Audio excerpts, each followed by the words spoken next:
Gilliard. I got so much motherfucking design on right now.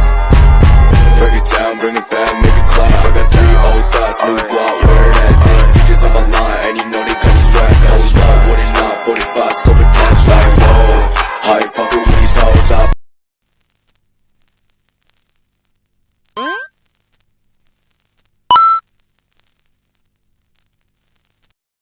Assalamualaikum warahmatullahi wabarakatuh.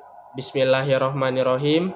Pada kesempatan ini saya akan mempresentasikan materi UTS Filsafat Umum.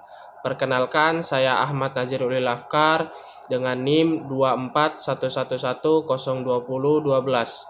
Saya mahasiswa Fakultas Tarbiyah Ilmu Keguruan dari Prodi Manajemen Pendidikan Islam semester 1. Baik, pertama-tama pembahasan yang akan saya sampaikan yaitu hubungan berfilsafat dan berpikir.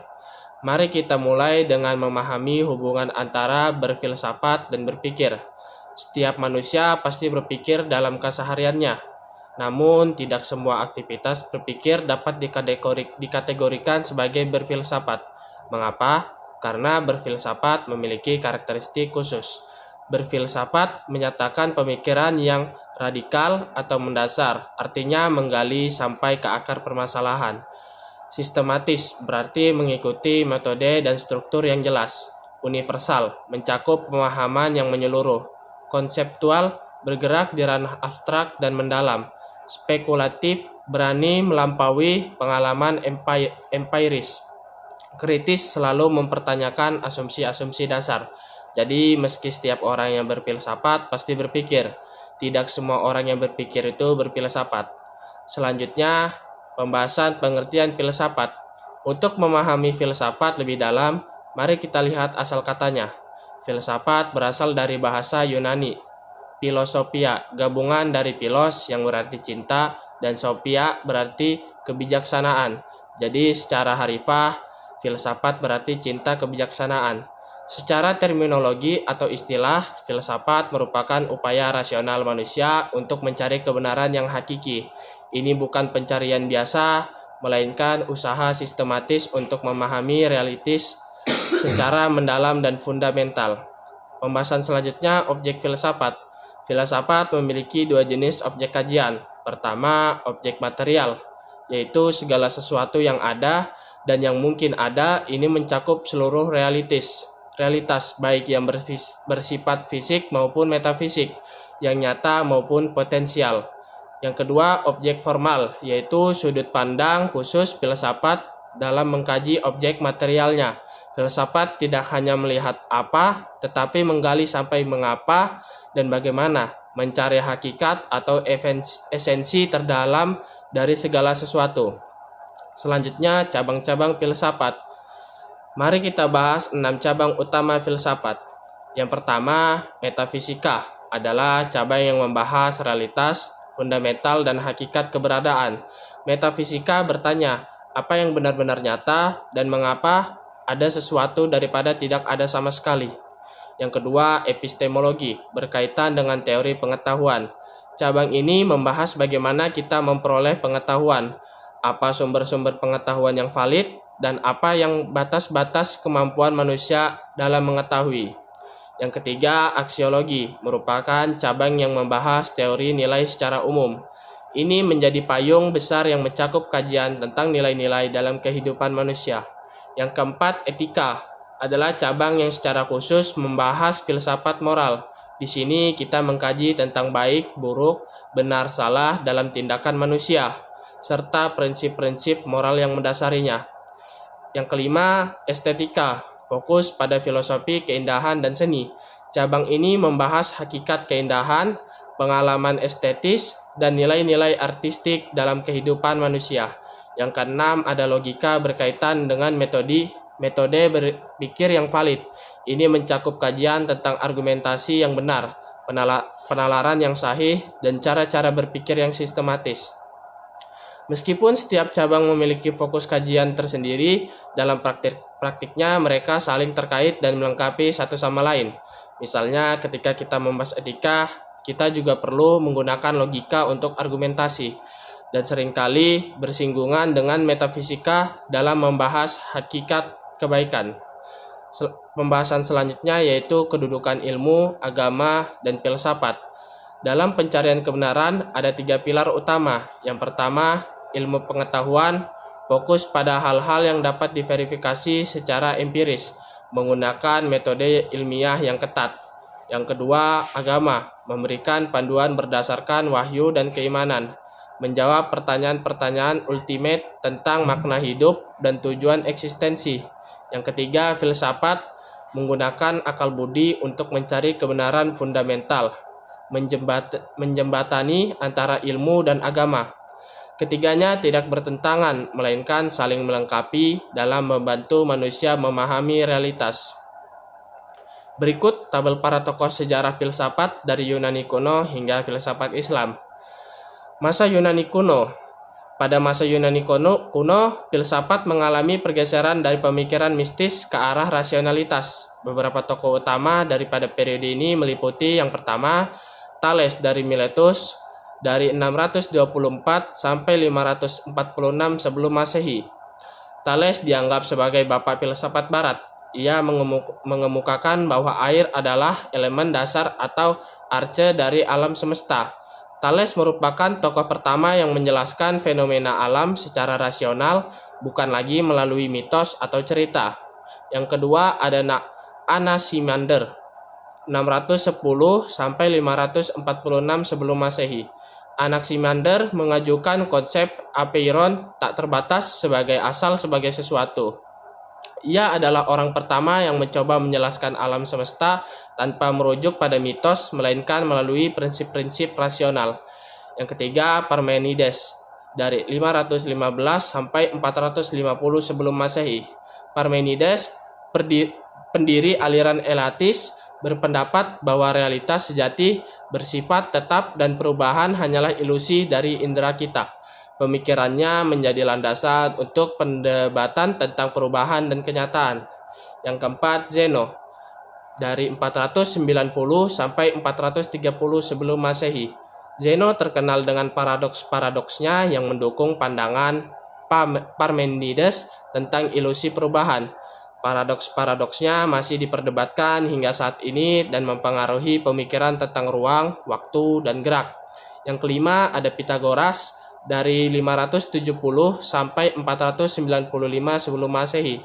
Pythagoras memandang bahwa angka dan bilangan adalah prinsip dasar dari realitas. Dia mengembangkan konsep matematika yang digunakannya untuk memahami alam. Pythagoras juga mendirikan komunitas religius filosofis yang menghubungkan angka dengan aspek spiritual. Yang keenam, Heraklitus dari 535 sampai 475 sebelum Masehi. Heraklitus terkenal dengan doktrin Pantarei yang berarti segala sesuatu mengalir. Baginya perubahan adalah hakikat dari realitas dan ia menggunakan api sebagai simbol perubahan konstan dalam alam semesta.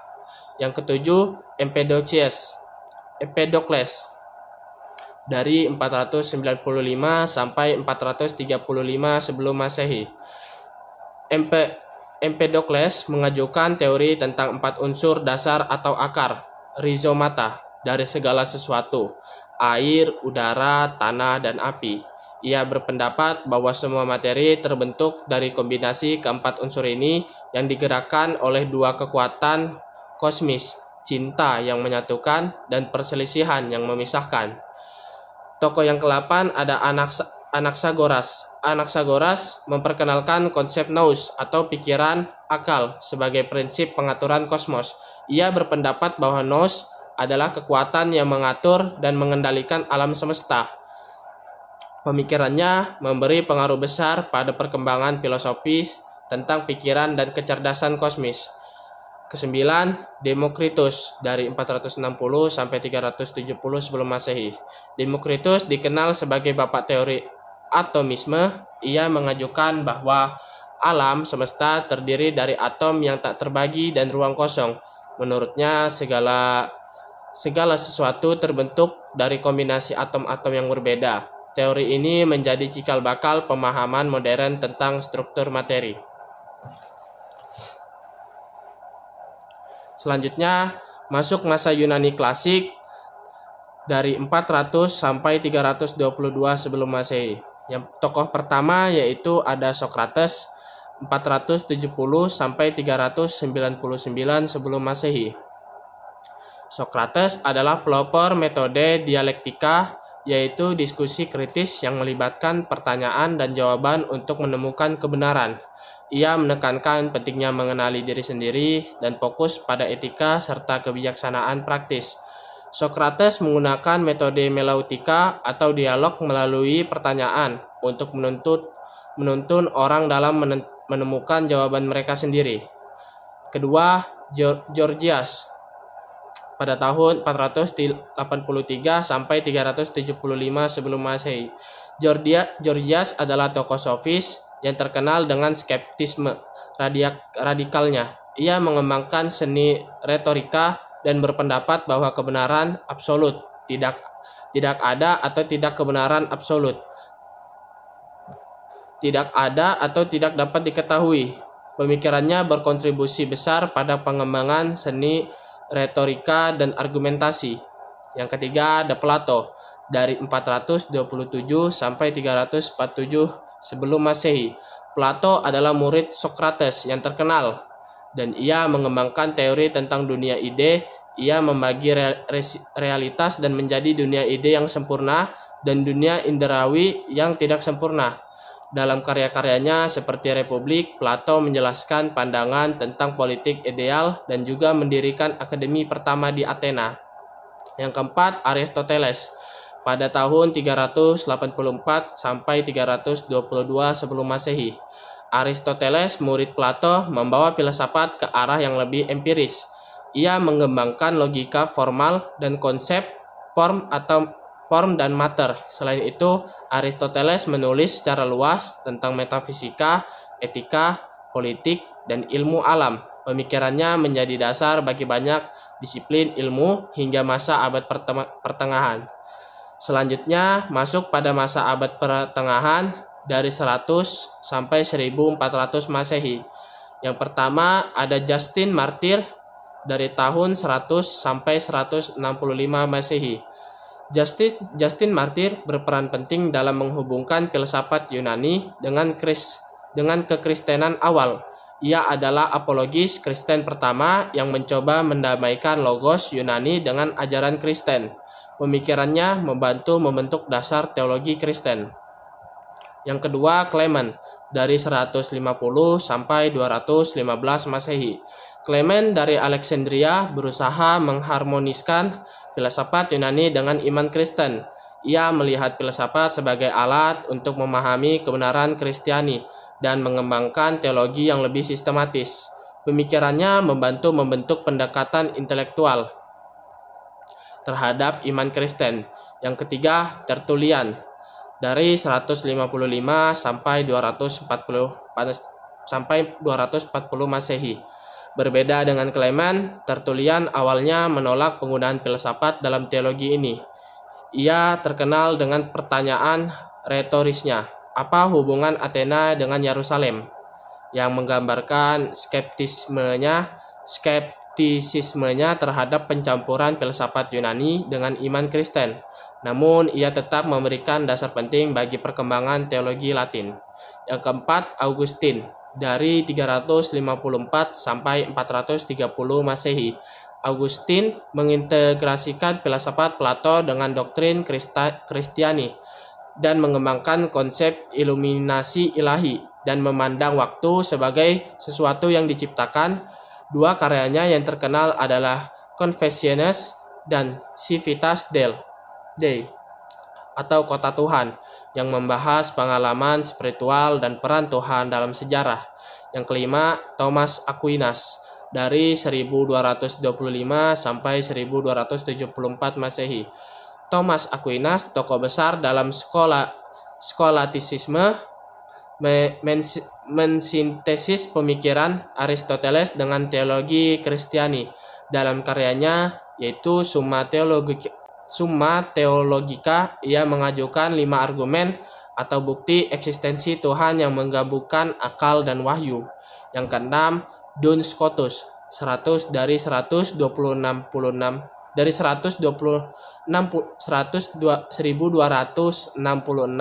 sampai 1308 Masehi. Duns Scotus dikenal dengan pemikirannya tentang voluntarisme yaitu menekankan kehendak di atas akal. Ia juga membahas tentang individualitas dan universalitas yang nantinya akan berpengaruh dalam pemikiran modern. Yang ketujuh, William of Ockham dari 1287 sampai 1347 Masehi. William of Ockham terkenal dengan prinsip Occam Razor, yaitu prinsip yang menyarankan agar kita memilih penjelasan yang paling sederhana. Ia juga mengembangkan nominalisme yang memisahkan antara filsafat dan teologi. Selanjutnya masuk ke filsafat Islam dari 750 sampai 1200 Masehi. Tokoh pertama yaitu Al-Kindi dari 801 sampai 873 Masehi. Al-Kindi dikenal sebagai filsuf Arab pertama. Ia menunjukkan bahwa akal dan wahyu dapat bersinergi serta banyak menerjemahkan karya filsafat Yunani ke dalam bahasa Arab. Ia juga mengembangkan metodologi ilmiah yang mendasar. Yang kedua, Al-Farabi dari 870 sampai 950 Masehi. Dijuluki guru kedua setelah Aristoteles. Al-Farabi mengembangkan logika dalam tradisi Islam. Ia menulis tentang Al-Madinah, Al-Fadilah atau negara utama, serta memperkenalkan teori emanasi dan konsep intelek aktif. Yang ketiga, Ibnu Sina dari 950 sampai 1037 Masehi. Juga dikenal sebagai Avicenna, Ibnu Sina adalah pionir dalam metafisika dan ilmu kedokteran Islam. Ia mengembangkan teori emanasi dan menulis Canon of Medicine yang menjadi referensi medis utama di Eropa selama berabad-abad. Yang keempat, Al-Ghazali dari 1058 sampai 1111 Masehi. Al-Ghazali terkenal dengan kritiknya terhadap beberapa aspek filsafat dalam bukunya Tahafut al-Falasifah atau kehancuran para filosof. Ia menekankan pengalaman spiritual dan berpengaruh besar dalam tasawuf dan teologi Islam. Yang kelima, Ibnu Rus pada tahun 1126 sampai 1198 Masehi. Dikenal juga sebagai Averroes. Ibnu Rus membela filsafat dari kritik Al-Ghazali dan berusaha menggabungkan ajaran Aristoteles dengan Islam. Pemikirannya berperan besar dalam pengembangan rasionalisme di dunia Islam dan Eropa. Dalam perkembangan filsafat dari Yunani kuno hingga abad pertengahan dan filsafat Islam, terlihat transformasi pemikiran dari alam fisik menuju konsep-konsep yang mencakup agama, etika, dan politik. Setiap periode membawa kontribusi unik yang menjadi dasar bagi pemikiran modern. Demikianlah penjelasan saya tentang filsafat umum. Terima kasih atas perhatiannya. Wassalamualaikum warahmatullahi wabarakatuh.